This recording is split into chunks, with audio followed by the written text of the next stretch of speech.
all across America and around the world. This is Veterans Radio. This is Veterans Radio. Good day. I'm Jim Fausone. I'm the officer of the deck today here on Veterans Radio, and thanks for joining us. We've got some interesting stories for you. We always want to remind you you can find more about Veterans Radio at its Facebook site or at the web, veteransradio.org, where we're on the web 24/7. You can find a lot of our podcasts there as well. We post new ones every Tuesday, so you can get a new story, a new interview, something you didn't know before by going to veteransradio.org. And before we get started, we want to thank our sponsors. First up, we want to thank Legal Help for Veterans. Legal Help for Veterans fights for veterans' disability rights all across the nation. You can reach them at 800-693-4800 or on the web at legalhelpforveterans.com. We just want to remind you that Veterans Radio podcasts are available on all your favorite streaming platforms, including RSS.com, Apple Podcasts, Spotify, YouTube Podcasts, iHeartRadio, and Rees Across America Radio. So wherever you are, you can find us, whether it's on your mobile phone or your computer or your laptop, your tablet. But listen in to Veterans Radio Podcasts. We post something new every week, and you're going to find it informative. We get a chance to talk to a recent Medal of Honor recipient, Command Sergeant Major Terry P. Richardson, U.S. Army, also spent 30 years in the Michigan Army National Guard. He received the Medal of Honor when serving as a platoon leader with Alpha Company, 1st Battalion, 28th Infantry Regiment, 1st Infantry Division in Vietnam. His actions saved the lives of 85 fellow soldiers on September 14th, 1968, near Lac Ninh, Vietnam. Initially, Richardson was assigned as the squad leader for the 1st Platoon, but then his radio telephone operator was killed in action during a clearing operation on Highway 13. Richardson moved into the position of platoon leader. During a reconnaissance mission between Lac Ninh and the Cambodian border on September 14th, his unit was engaged by intense automatic weapons and small arms fire from a well-entrenched North Vietnamese Army battalion.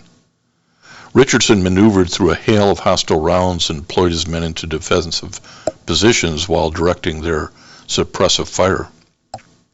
During that attack, he dragged 3 wounded soldiers back to safety. It was only then that he realized that the platoon would be overrun as it was surrounded. So to avoid being overrun, it would require a tactical airstrike. Richardson made his way uphill 222 undetected to call in tactical airstrikes from a shallow irrigation ditch with only rubber trees for cover. At that point, he also was shot by a sniper in the leg. From that elevated position, he realized the enemy force was a large regimental base complex of the 7th North Vietnamese Army Division. He was then speaking on the radio directly to the pilots and began calling in airstrikes. This continued for him guiding these pilots for 7 hours, calling in approximately 32 airstrikes until the enemy ultimately retreated. His actions are credited for saving 85 lives. When we get a chance to talk to Command Sergeant Major Richardson, we don't talk so much about this battle. Most of the Medal of Honor recipients don't want to really relive that, but instead we talk about his life. We talk about post-service and going back into the National Guard. So I think you're going to find this interview very interesting, of a man who the country has now recognized through the award of the Medal of Honor some almost 60 years after his actions in Vietnam. We want to welcome to Veterans Radio today Command Sergeant Major Terry P. Richardson, retired from the U.S. Army, a recent Medal of Honor recipient for his heroic action in Vietnam.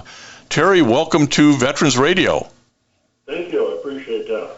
Well, this is this is long-delayed recognition, probably recognition you certainly never saw and never thought would come. But before we even get into what happened when you were a 20-year-old in September of 1968, I want to talk a little bit about sort of growing up before you get drafted, and then you come back and life afterwards for 60 years or so. So you grew up in Cass City, Michigan. You came from a family of 13 children. Your father had a gas station, as I understand it, and the family had a farm growing up. You were kind of the typical Midwestern Michigan kid who played basketball, football, baseball, anything probably to get you out of the schoolroom. So tell us a little bit about growing up in Tuscola County, Michigan. Okay. The first thing is somehow the Pentagon got that mixed up about me being raised in Cass City. I was born in Cass City, Michigan, which is in Tuscola County, but I grew up in a small town in Fairgrove, Michigan. And Fairgrove is in Tuscola County, and we were the Navy bean capital of the world, so there was a lot of small 80-acre farms in that area too. So. Well, it's good to correct that. The Pentagon, as we all know, isn't always right, and they probably couldn't find Fairgrove on the map. So they just left it at Cass City, I suppose. Yeah, they just left it at Tuscola County. Yeah, exactly. So, as I said, you grown up doing all the normal stuff of a kid at that age, and did you, that was the time when the draft was prevalent. Kind of everybody knew they might go. How did you and the family approach that? Well, I graduated from high school in 1966, and I was still kind of working for my dad. I knew I was going to get drafted, so I had opportunities. I could work for General Motors or different places like that, but I didn't mind going in the military, but I didn't want to go for 3 years. So I had went Carroll, Michigan, which was our county seat, about 10 miles from my home. I went over to Carroll one day, and I went to the draft board, and I talked to the lady that was running it. Her name was Lila DeBoer. And I asked her if she knew when I was going to get drafted. And she said no, but she said there's a good chance it'll be sometime this summer.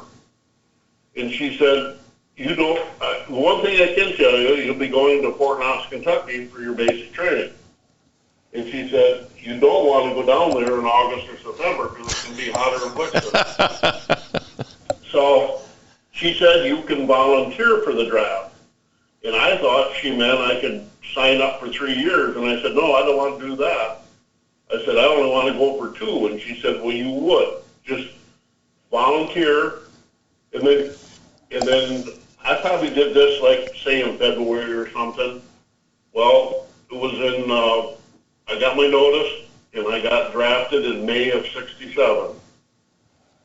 And there was 3 of us that left that day.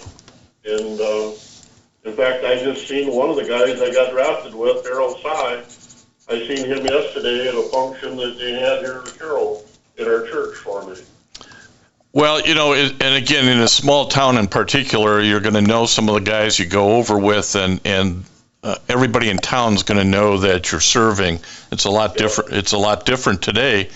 You go down, you do your training, you get sent off to Vietnam, and by September of 1968, you're in this reconnaissance mission where the unit gets overwhelmed. You end up saving wounded soldiers, directing airstrikes up on Hill 222.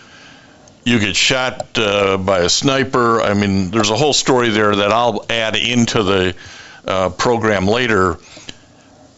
But you then get out. You then get discharged, and life has to go on, doesn't it?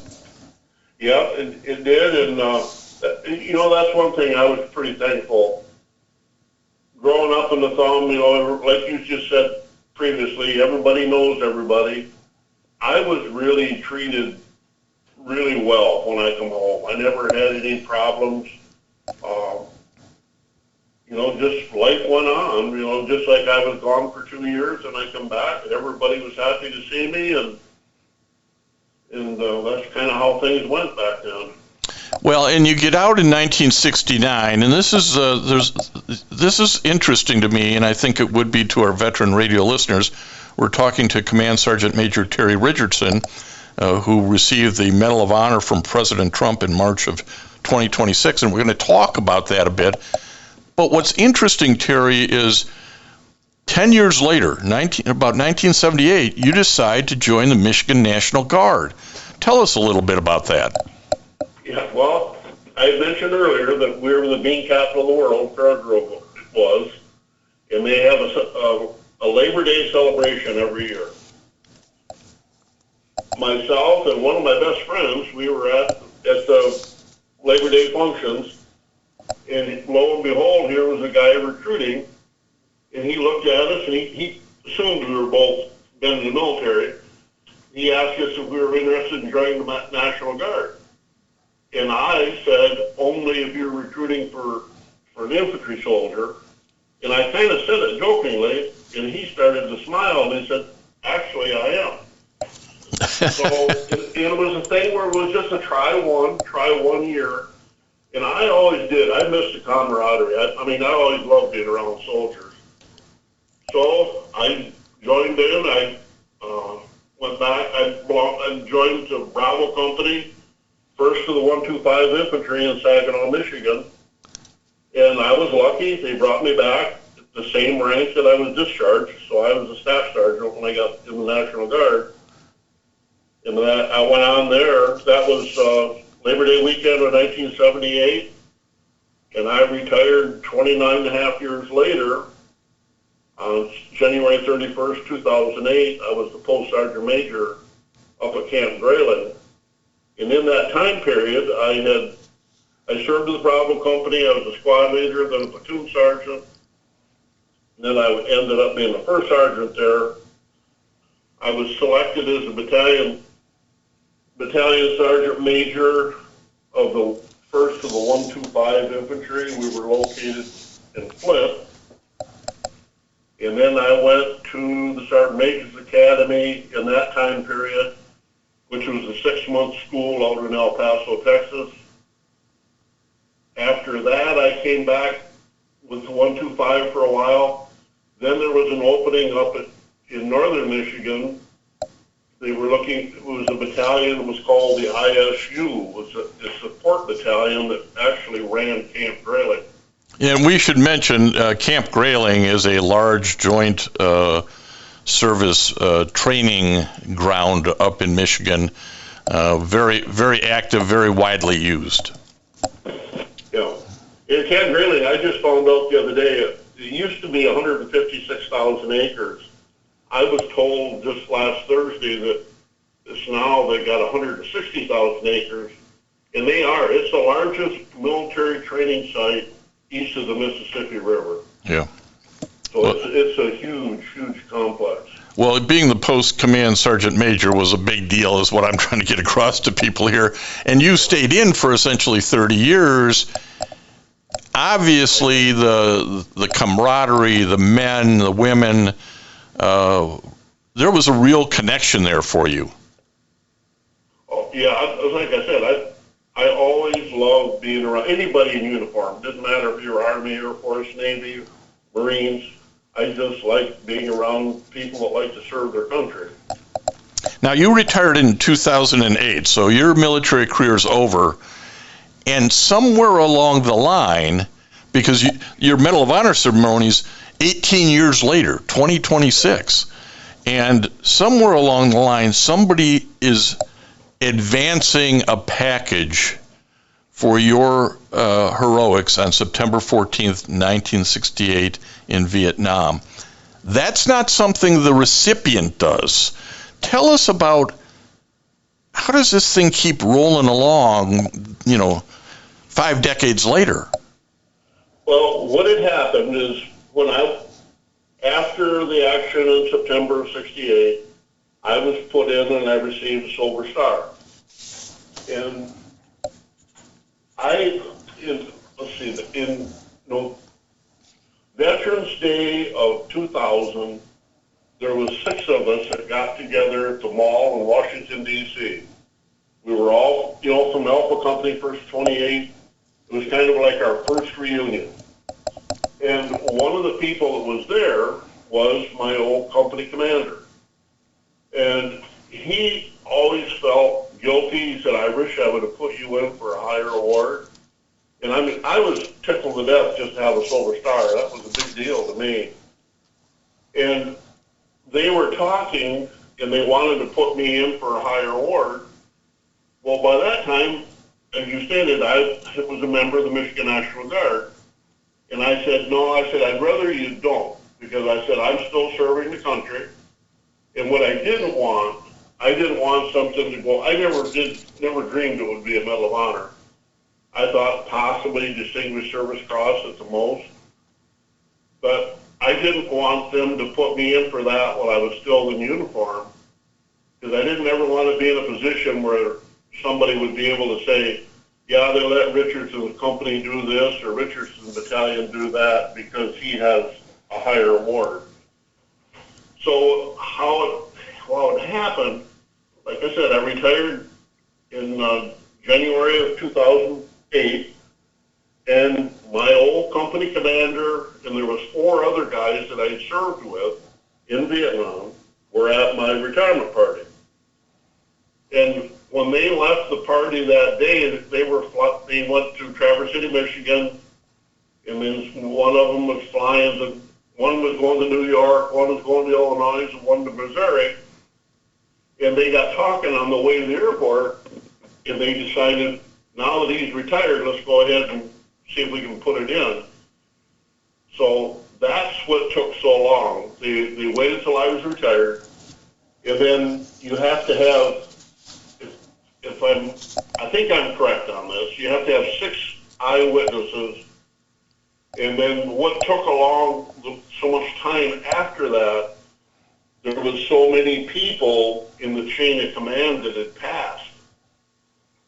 That's what took so long, because everything had to be verified, and but I never in a million years did I ever thought that I would end up receiving the Medal of Honor. It is a rigorous process.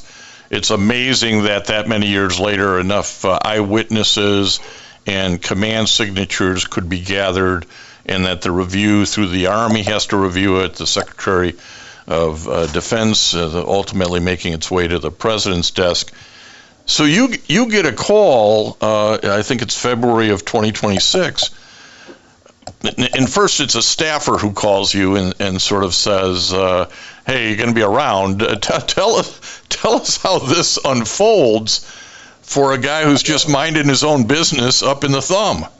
Yeah, well, when I first found out about it, it was October 21st of last year. We had I had just taken my wife for a doctor's visit, and we were on our way back up north, and I was on the highway, and the phone rings, and I just see right on my phone, it said Washington, D.C., and I said, I better take this call. Yeah, they finally caught up to you, Sergeant. They're pulling back something you retired with, right? Yeah. So I took the call, and that's when they told me that it had left the Secretary of War's office, and it was headed to the President. And to be honest with you, I almost went right in the ditch right there. I couldn't believe it. And then, but the thing that caught me off guard, they told me, it's not official, but you can't tell nobody. That was what really was unbelievable to me. So between that time and February the 2nd, I'd been working with G1 staff out of the Pentagon, and then the protocol people that were, working with me on how to do things the right way. And it was on the morning of February the 2nd, I got a call, and they said, are are you going to be around tonight about 6 o'clock? And I says, yeah, I'll be here. I assumed it was going to be like maybe a general or a colonel or somebody wanted to talk to me. The phone rings. The lady, she said, is this Command Sergeant Major Retired Terry Richardson? And I said, yeah. She said, good. She said, I'll be switching you over. You will be talking to the President of the United States. And that time I almost did fall out of my chair. And he started talking, and just really a caring person. He told me, he said, I don't normally talk to all the people, but he said, when I read your story, and when he said story, that kind of caught me off guard, because anybody in the military knows that it's citation. But he said, what you did, he said, I would never be able to do. And I thought, wow, I just can't believe he's telling me that. But he wanted to know how I grew up, how big of a family I had. Really asked a lot of questions and was very, very gracious. And he had told me then, he said, I signed everything, and he said, you'll be hearing from my people. And then, but they still hadn't set up the date of March 2nd yet. But we probably talked for like 15 minutes, and it was a wonderful experience. Oh, absolutely. And it should be, for this kind of honor, the nation's highest military award should be, leave the recipient with that, gosh, shucks, that was wonderful call. And I want to interject, again, this is so many years after 1968. You were married for 49 years, and your first wife had passed in May of 2020. So she didn't hear this story, to use that term, wasn't alive to experience the White House ceremony, but through, the goodness of God, you and I talked about this a little earlier, you met your second wife, who actually, Betty, you knew in high school, dated a little bit, hadn't seen each other for, decades and decades and decades, and she had lost her husband. And in an amazing love story, the two of you got married in July of 2023, making you an instant dad and granddad to a bunch of Betty's kids. She was able to experience this. Tell us a little bit about, because every Medal of Honor recipient I've spoken to has a different story and a personal story to tell about the White House visit and the ceremony, the stuff we don't see from the cameras, the behind the screen, if you will. Tell us about that experience for your family. Well, Betty was very, I can't believe how helpful she was. She was a librarian formerly, and also her husband was a Navy veteran too.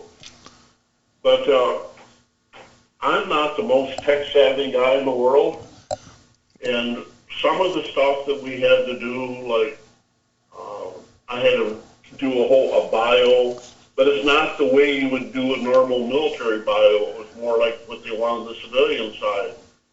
So she did help me with that.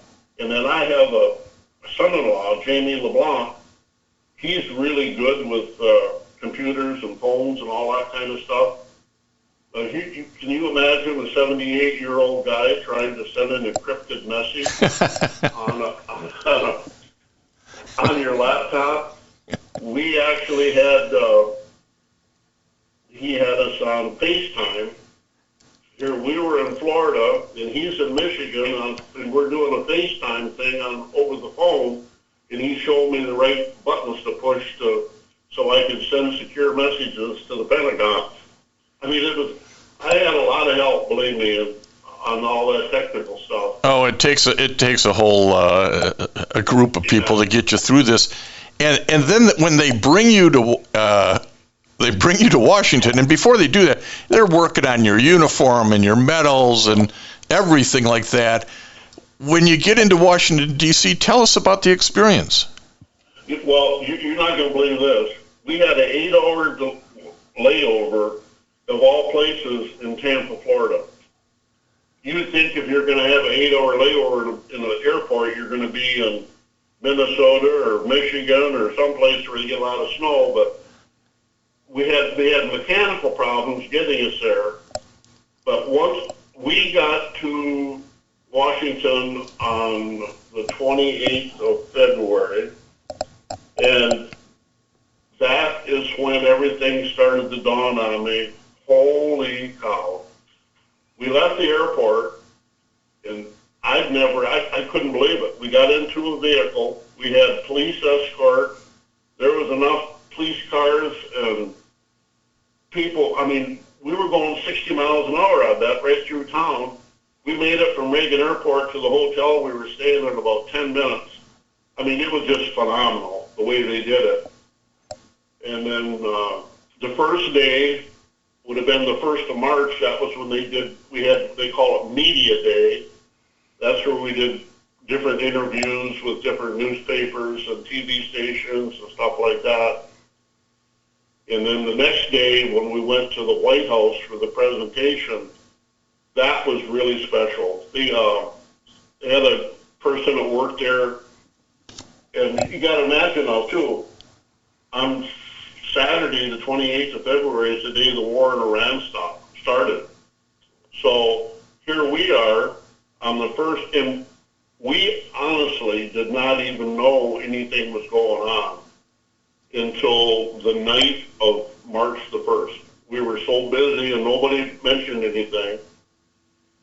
But we had the media day, and then they had a really nice reception that night for all 3 of the recipients.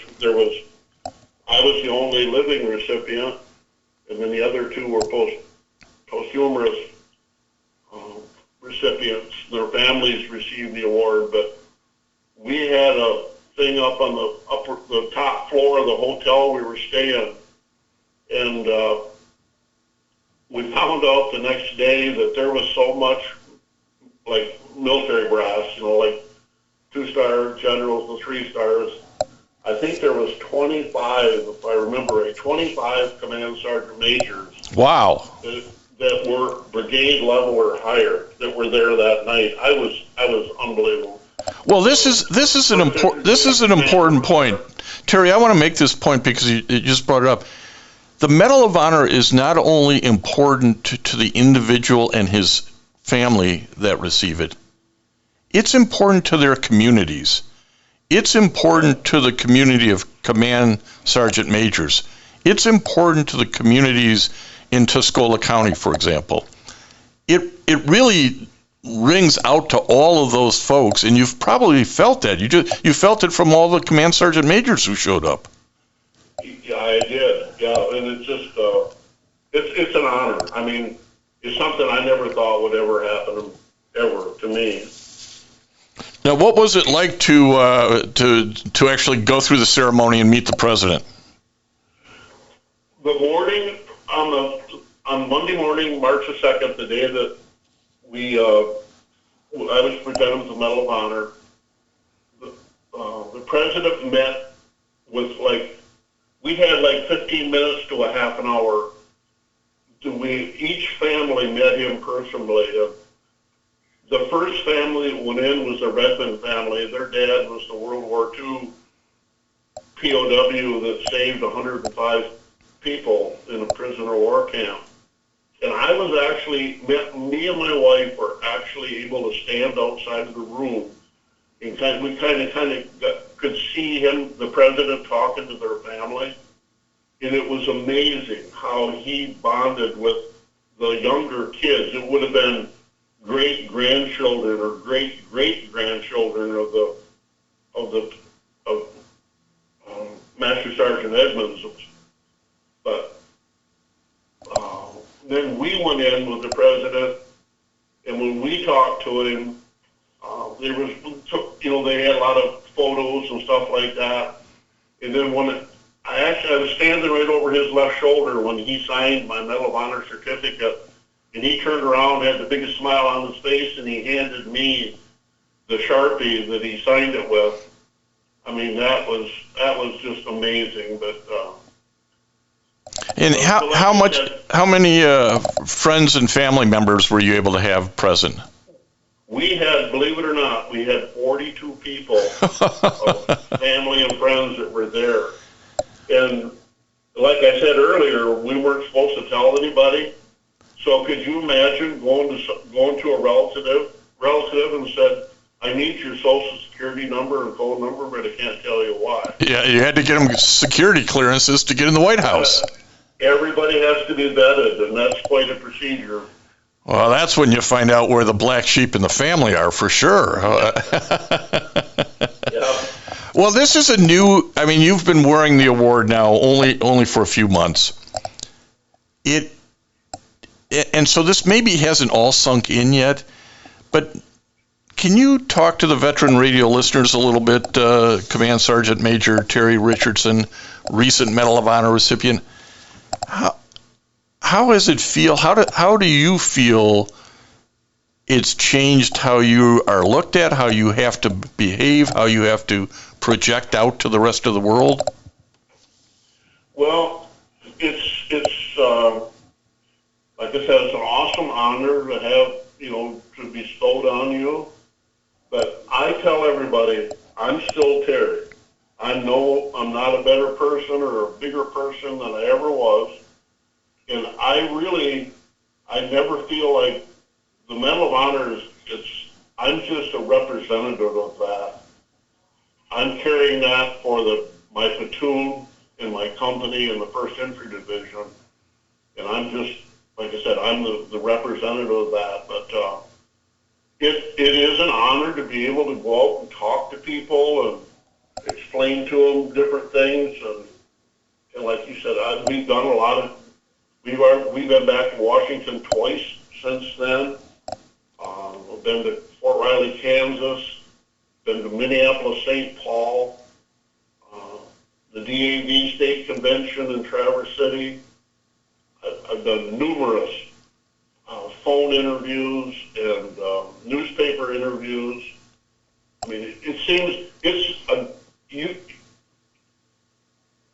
I've learned that there's times you actually have to say no because, especially when you get older, you just can't keep going day after day after day.